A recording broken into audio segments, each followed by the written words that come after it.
అందరికీ నమస్కారం. ఈ మధ్యన అంటే గత 2 రోజులుగా అంటే నిన్న మీటింగ్ అయిన తర్వాత ఈ మీడియాలో అంటే ఎస్పెషల్లీ సోషల్ మీడియాలో కొన్ని విషపు సర్క్యులేషన్స్ ప్రచారం అవుతున్నాయి. అది చెప్పడం కూడా నాకు ఇష్టం లేదు. ఎవరైనా సరే అలాంటి విషపు సర్క్యులేషన్స్ కనుక ప్రచారంలో తీసుకొస్తే అది చాలా తప్పు.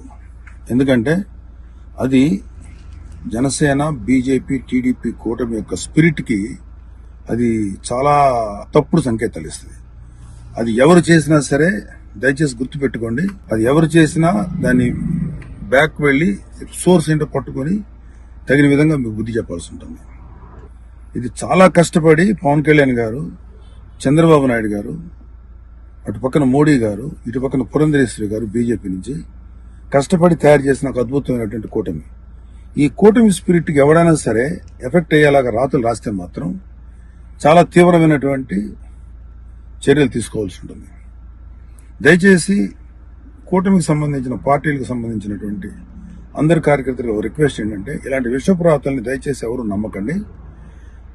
ఖచ్చితంగా ఒక మాట చెప్పగలను, ఇలాంటి రాతలు రాయించేది వైసీపీ ప్రేరేపితమైనటువంటి కొంతమంది వ్యక్తులు తోటి రాయించబడినటువంటిది.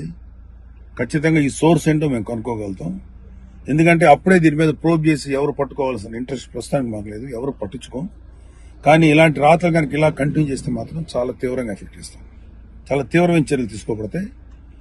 ఇప్పటికే సోషల్ మీడియాలో వాట్సాప్లో సర్క్యులేట్ అవుతుంది, నాకు కూడా వచ్చింది. ఫస్ట్ పాయింట్, ఖబర్దార్ ఇలాంటివి కనుక మీరు ప్రచారం చేస్తే. వైసీపీ విషపు కూరల సంబంధించినటువంటి పనికిమాల ప్రచారాలని దయచేసి నమ్మకండి. కూటమికి సంబంధించినటువంటి కార్యకర్తలు ఎవరు కూడా ఇలాంటి వాటిని ఎంకరేజ్ చేయకండి. ఇంకొకరికి పంపించేటువంటి సర్క్యులేషన్లో చేసేటువంటి పనులు చేయకండి. ఎక్కడో అక్కడ కట్ చేయండి దీన్ని.